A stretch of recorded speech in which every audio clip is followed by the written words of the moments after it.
السلام عليكم ورحمة الله وبركاته.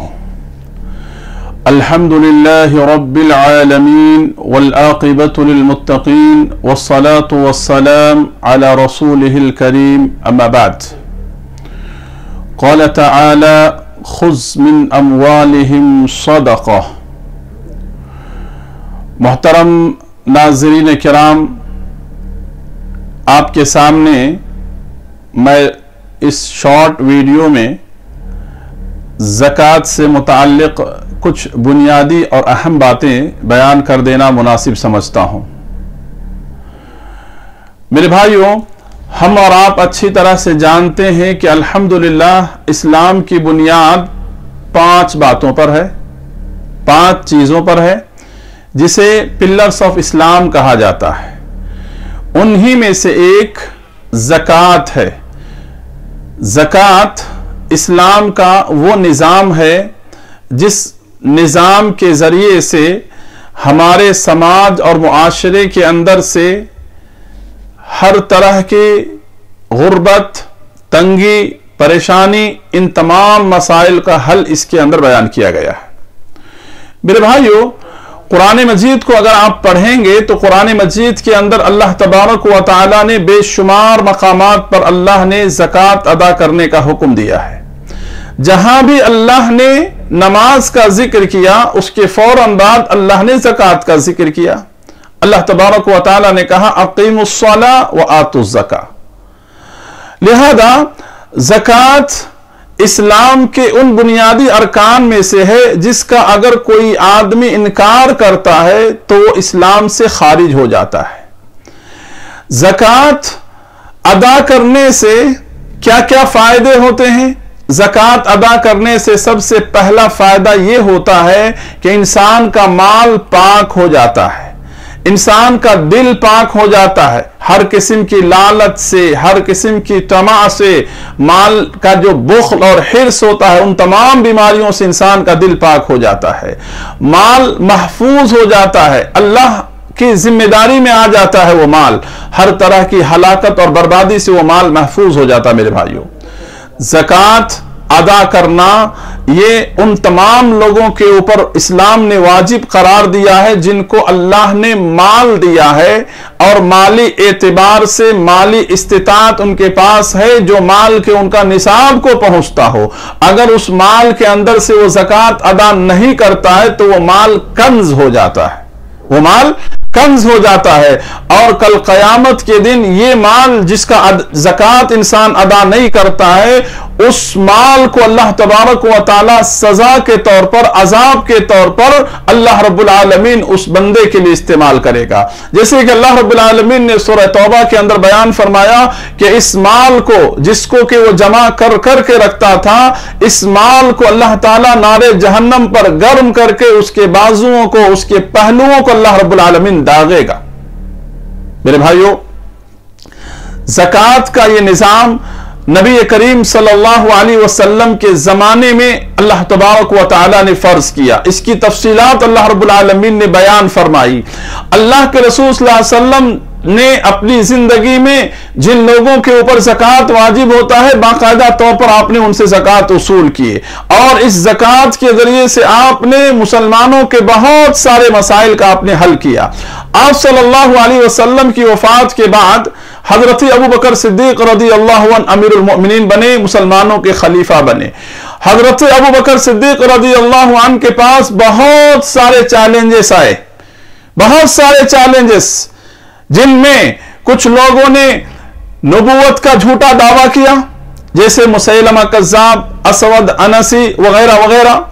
اسی طرح سے کچھ لوگ اسلام سے پھر گئے، اسلام سے واپس ہو گئے، ارتداد کے شکار ہو گئے، اور اس فتنے میں صرف اور صرف 3 شہر تھا جو بچا ہوا تھا، ایک مکہ، مدینہ اور طائف۔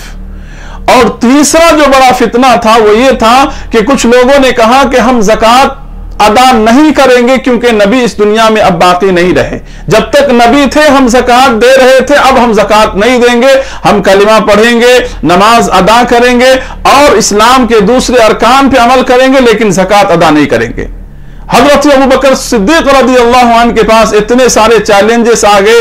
लोगों ने कहा कि जिन लोगों ने कहा कि हम नमाज अदा करेंगे, कलिमा पढ़ेंगे, लेकिन ज़कात अदा नहीं करेंगे, उनके साथ थोड़ा नर्म मामला किया जाए। लेकिन हजरत अबू बकर सिद्दीक रज़ियल्लाहु अन्हु ने वो तारीखी जुमला कहा था कि अबू बकर जिंदा हो और इस दीन के अंदर कोई तब्दीली हो, ऐसा मुमकिन कभी नहीं हो सकता है। और हजरत अबू बकर सिद्दीक रज़ियल्लाहु अन्हु ने जिस यकीन और जिस कुव्वत के साथ अल्हम्दुलिल्लाह इतनी कलील सी मुद्दत, 2 साल की मुद्दत, आपकी हुकूमत 2.25 साल है तकरीबन, इस 2.25 साल की मुद्दत में आपने ऐसे हकीमाना और ऐसी हिकमत के साथ आपने उन लोगों से मुकाबला किया कि अल्हम्दुलिल्लाह इन तीनों फितनों का आपने खातिमा कर दिया।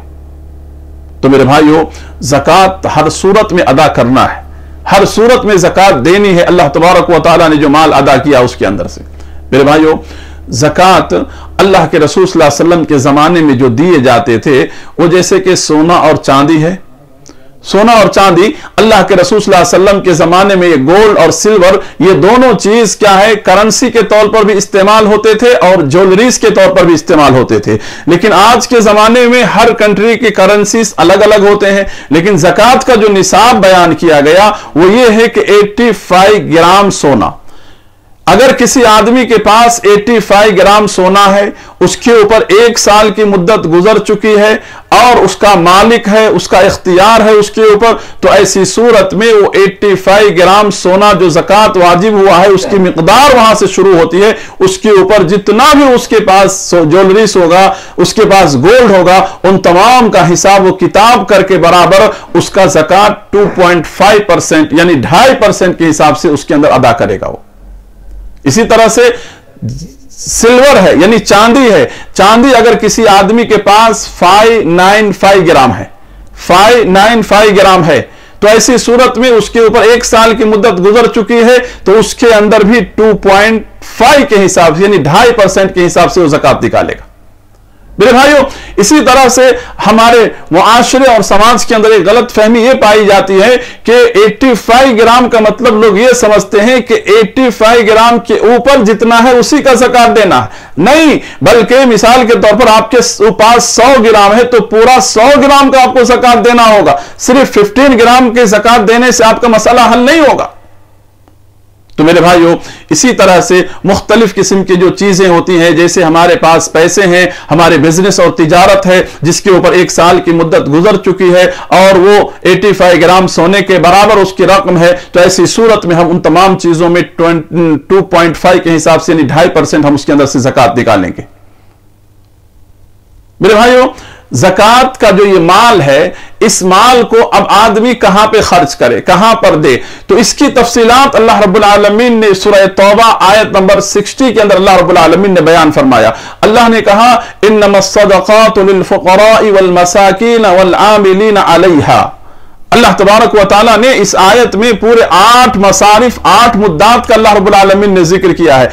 यानी एक तो मिस्कीन वो शख्स जिसके पास बहुत मुश्किल से एक वक्त का खाना हो, या यूं कहा जाए जिसके पास कुछ भी ना हो, हर चीज का वो मोहताज हो, और यानी फकीर और मिस्कीन। इन्नमस सदक़ातु लिल फ़ुक़राइ वल मसाकीन वल फ़ुक़रा उस आदमी को कहा जाता है जिसके पास कुछ ना हो, एक वक्त का खाना वो मुश्किल उसको नसीब हो, मयसर हो। या मिस्कीन उस आदमी को कहा जाता है जिसके पास इतना माल हो कि अपनी जरूरत बमुश्किल वो पूरी कर सकता हो, 3 वक्त का खाना बमुश्किल वो खा सकता हो। तो एक्स्ट्रा जरूरत के लिए उसके पास पैसे नहीं है और मसाइल हल करने के लिए उसके पास सहूलतें नहीं है, जैसे बीमार पड़ गया, औलाद की शादी ब्याह का मसला है, उसके पास घर नहीं है, तो ऐसी सूरत में उस आदमी की मदद की जाएगी ज़कात के माल से। इसी तरह से ज़कात के ताल्लुक से जो लोग काम करने वाले लोग हैं, ज़कात वसूली करने वाले, ज़कात लाने वाले, तो उसको भी ज़कात का जो माल बैतुल माल में जमा होगा उस माल से उसका ताउन यानी उसको दिया जाएगा पैसा। इसी तरह से तालीफ कल्ब कोई नॉन मुस्लिम है जिससे मुसलमानों का या इस कौम का बड़ा फायदा जुड़ा हुआ है, जिसकी मदद करने से वो इस्लाम की तरफ आ सकता है या इस्लाम का फायदा हो सकता है, ऐसी सूरत में उस शख्स की भी मदद की जाएगी ज़कात के पैसे से। इसी तरह से कोई कर्जदार है, कर्ज में डूबा हुआ है, तिजारत में नुकसान हो गया, कोई हादसे का शिकार हो गया, तो ऐसी सूरत में उसकी कर्जदारी को खत्म करने के लिए उसकी मदद की जाएगी। इसी तरह से गर्दन आजाद करना, गर्दन आजाद करने का मतलब यह है कि उस जमाने में गुलाम और लौंडी का जमाना था, लेकिन आज तो यह सिस्टम और यह जमाना नहीं है। ऐसी सूरत में अब इस पैसे को क्या किया जाएगा, तो इसकी सूरत यह अहले इल्म बयान करते हैं कि जो हमारे भाई बेगुनाह हैं, जेलों के अंदर सलाखों के पीछे उनकी जिंदगियां बर्बाद हो रही हैं, तो ऐसे लोगों को छुड़ाने के लिए जो कानूनी लड़ाई लड़ी जाती है, उनकी रिहा के लिए, उनकी छूट के लिए इन पैसों को लगाया जाएगा, ज़कात के पैसे को। इसी तरह अल्लाह के रास्ते में मतलब दीन का जहां पे काम हो रहा है, दीन के लिए कोशिशें की जा रही हैं, उनके लिए भी पैसों की जरूरत मकसूद और मतलूब होती है, तो वहां पर भी ज़कात का पैसा दिया जाएगा। इसी तरह से मुसाफिर, कोई आदमी अपने गांव में, अपनी बस्ती में कितना बड़ा भी आदमी हो सकता है, लेकिन वो सफर में किसी हादसे का शिकार हो गया, या लोगों ने उसके पैसे चोरी कर लिए, पैकेट कट कर दिए, कुछ भी ऐसे मसाइल हो सकते हैं। ऐसी सूरत में अगर कोई इंसान ऐसा हमारे सामने आए, तो ऐसे आदमी को भी ज़कात का पैसा दिया जाएगा, ज़कात के पैसे से उसका ताउन किया जाएगा। मेरे भाइयों, आज ज़कात का जो निजाम है, इतना प्यारा निजाम है कि अगर इस निजाम को नाफिज किया जाए मुस्लिम समाज के अंदर, वल्लाह हमारे समाज में कोई भिखारी आपको नजर नहीं आएगा। आज आप देखिए कि सबसे ज्यादा भीख मांगने वाले लोग हमारी कौम के आपको नजर आएंगे, सबसे ज्यादा। आज गुर्बत का क्या आलम है, आज तंगी और कंगाली का क्या आलम है, जरा गौर करो मेरे भाइयों। लिहाजा हर आदमी अमानतदारी के साथ अगर अपने माल का ज़कात निकालता है और बैतुल माल का निजाम अगर हर जगह कायम किया जाए, तो हमारे समाज और मुआशरे से यह निजाम खत्म हो जाएगा। आप उस जमाने को याद कीजिए, उमर बिन अब्दुल अजीज का जमाना, वो सुनहरा जमाना है जिस जमाने के अंदर लोग ज़कात का पैसा लेकर के निकला करते थे, तो ज़कात का माल कोई लेने वाला मिलता नहीं था। उसकी वजह क्या थी? उसका वजह यह था कि बैतुल माल का ऐसा निजाम था कि हर आदमी जो साहिब इस्तिताअत है माली एतबार से, उससे बराबर ज़कात वसूल किया जाता था। आज हमारे समाज में क्या है कि कुछ लोग जिनके पास माल है, ज़कात वाजिब है, बस थोड़ा बहुत पैसा अपने मन के हिसाब से निकाल देते हैं, और उसमें से कुछ मदरसे को, कुछ फकीर को, कुछ मोहताज को, घर के पास आने वालों को, कुछ लोगों को दे करके यह समझते हैं कि हमने ज़कात का पैसा दे दिया। नहीं मेरे भाइयों, मुकम्मल तौर पर आप अपनी तिजारत, बिजनेस, तमाम चीजों का बराबर हिसाब किताब करके अपना पैसा आप निकालेंगे, तभी जाकर के आपका माल क्लियर होगा। उससे बढ़ करके ज़कात का जो मसला है, ज़कात का ताल्लुक कोई खास रमजान से नहीं है। ज़कात आपके माल पर जब वाजिब होता है, जिस वक्त वाजिब होता है, मिसाल के तौर पर आपका तिजारत आपने जनवरी में शुरू किया, फरवरी में शुरू किया, या मुहर्रम में, सफर में, रबीउल अव्वल, जिस महीने में आपने शुरू किया, उस महीने से आने वाले महीने तक का एतबार करेंगे। एक साल की मुद्दत हो गई, आप ज़कात दे दें। ऐसा नहीं कि आपके माल पे ज़कात वाजिब हो चुका है, अभी रमजान को 6 महीने बाकी हैं, 3 महीने बाकी हैं, आप रमजान का इंतजार कर रहे हैं। बिल्कुल गलत बात है, बिल्कुल गलत बात है। आपका माल कभी हलाक हो सकता है, आपकी कभी मौत हो सकती है, अल्लाह तबारक व तआला के पास जवाब आपको देना होगा। मेरे भाइयों, ज़कात ये क्या है? बंदों का हक है, गरीब और मोहताजों का हक है। हम किसी को देकर उस पर हम एहसान नहीं करते हैं, बल्कि हमने अपना हक और अपनी जिम्मेदारी हमने अदा की है। लिहाजा ज़कात देने वाले को चाहिए कि वो ज़कात का माल या पैसा गरीब और मोहताज तक खुद जाकर के पहुंचाए, ताकि ज़कात देने वाले को के अंदर से हर तरह की रिया और घमंड, ये जज्बा उसके अंदर से खत्म हो। क्योंकि जब उसके पास लोग लाइन लगा करके ज़कात लेने के लिए आते हैं, तो उस वक्त उसकी सोच और उसके इरादे और उसके जज्बात कुछ और ही होते हैं।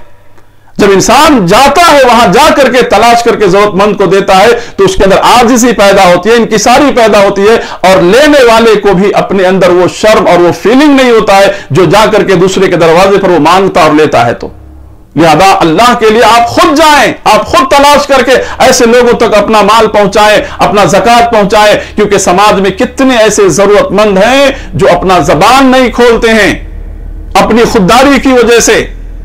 لہذا زکوٰۃ کے مال کو اس طرح سے خرچ کیا جائے گا، اور اسی طرح سے زکوٰۃ کا مال جو ہے نان مسلمس کو نہیں دیا جائے گا، زکوٰۃ کا مال ماں باپ کو نہیں دیا جائے گا، زکوٰۃ کا مال مسجد کو نہیں دیا جائے گا۔ تو ان تمام چیزوں کے علاوہ زکوٰۃ کا مال آپ کے اپنے رشتہ دار ہیں، قریبی ہیں، ایسے لوگوں کو آپ دیں، ایسے لوگوں کو دینے سے آپ کو ڈبل ثواب ہے۔ اور اس کے علاوہ یہ تو واجبی زکوٰۃ ہے، اس کے علاوہ صدقات و خیرات ہیں، یہ بھی کریں۔ اللہ رب العالمین نے جو آپ کو دے رکھا ہے اس میں سے، اور رمضان المبارک کا یہ بابرکت مہینہ ہے، زیادہ سے زیادہ صدقہ و خیرات کرنا یہ اللہ کے غیظ و غضب کو کم کرتا ہے، اللہ کے غصے کو کم کرتا ہے، اور ہمیں جہنم سے آزادی کا ذریعہ ملتا ہے۔ لہذا ان باتوں کا خیال رکھتے ہوئے ہم اس مہینے کے اندر خوب صدقات و خیرات کریں، اللہ نے جو کچھ بھی دیا ہے، اور بار بار اللہ سے دعا کریں اس کی قبولیت کے لیے۔ اللہ سے ہم دعا کرتے ہیں کہ اللہ تعالی ہمارے قوم کے جو بھی مالدار ہیں، رئیس ہیں، جن کو اللہ نے مال و دولت سے نوازا ہے، ان کو اللہ تعالی صحیح معنوں میں اپنے مال کا زکوٰۃ ادا کرنے کی اللہ توفیق دے، اور ہر طرح کی کوتاہی سے اللہ ان کی حفاظت فرما۔ اور جو لوگ بھی اللہ کی راہ میں زکوٰۃ دیتے ہیں مستحقین کو، اللہ تعالیٰ ان کی ان اموال کی حفاظت فرما، اور ان کی ان زکوٰۃ کو دینے کو قبول فرما دے، آمین۔ والسلام علیکم ورحمۃ اللہ وبرکاتہ۔